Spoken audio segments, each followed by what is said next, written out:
L'initiative a débuté il y a 1 an et demi, quand nous, dans le cadre de notre plan de développement, on a voulu aller vers le perfectionnement et le développement de nos entraîneurs d'excellence. On a fait une demande à Canada Basketball pour voir eux comment ils pouvaient nous soutenir là-dedans. Eux, quels étaient leurs contacts au niveau international pour amener un formateur de haut niveau au Canada. Donc, on est en contact avec Canada Basketball et Mike McKay, qui nous a permis d'amener M. Pasquale, qui va donner la conférence au cours de ce soir et demain, pour amener un entraîneur de haut niveau à l'extérieur de l'Amérique du Nord, pour avoir une vision plus internationale du développement du basketball, comment c'est fait ailleurs dans le monde. I worked 2 years. I was in charge for the national team, for the young program, for the youth program, and then the last 2-3 years I was working as head coach in Italy, and this year I'm working as a consultant for the Polish team, and sometimes I make some flight to Canada to talk to coaches. There are good coaches in Canada and bad coaches, as in Italy. We have good coaches and bad coaches, but different too. We have a basketball identification. Here in Canada, there is no identification.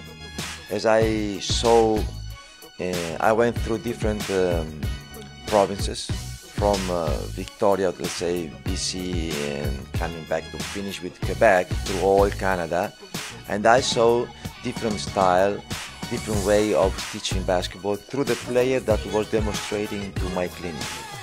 And I thought that first of all Canada needs a technical identification. I believe on basketball teaching, fundamental teaching. I do not believe on short-term teaching like tactics and things like this. I prefer to talk about long-term teaching and through fundamentals teaching.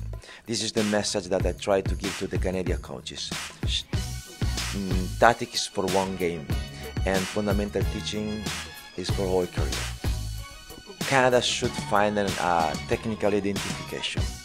Let's say that the whole people in charge for every provinces, they should sit at the same table and decide how they want Canada to be as a basketball school, and then start speaking the same language, and then probably things might change a little bit. There is only one old story that I read in the book, but it comes from a native people from Canada, one of the chief of the native people here, and it's something that helped me, and I'm still following that philosophy. He said, before I judge you, I want to walk for 15 days on your shoes.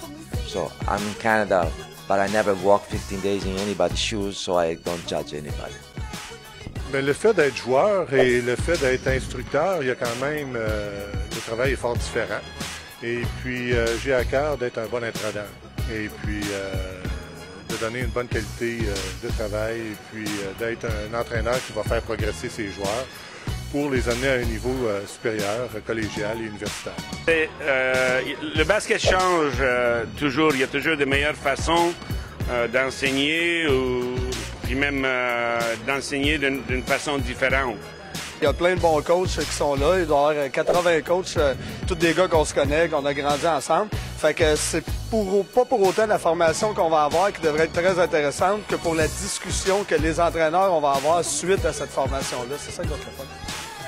Ben moi, je pense que c'est une preuve que justement, souvent on pense qu'on dit ah, les coachs ils pensent qu'ils savent tout et qu'ils connaissent tout. Je pense qu'on est une preuve qu'on est là aujourd'hui pour montrer que même à notre niveau, on veut toujours apprendre.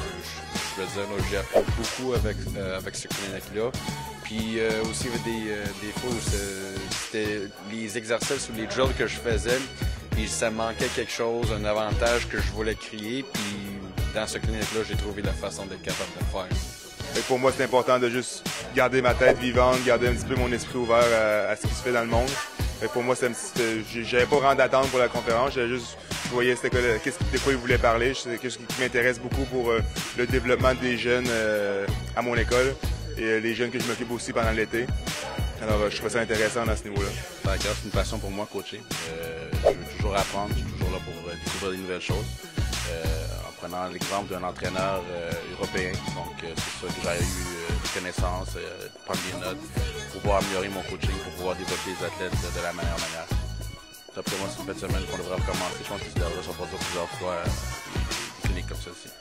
Et en tant qu'organisateur de la clinique avec la Fédération de basketball du Québec, mais c'était mon dossier au niveau de la logistique, tout ça. Je pense que ça a bien été. Je pense qu'il a bien été reçu ici.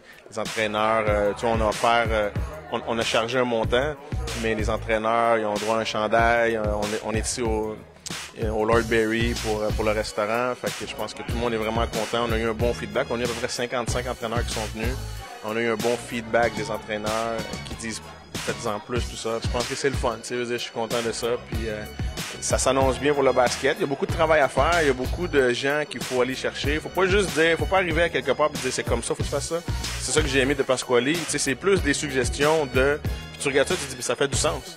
Puis l'apprentissage des jeunes, là, que ce soit de 11 ans à l'élite finalement. Fait que c'était bien pour ça.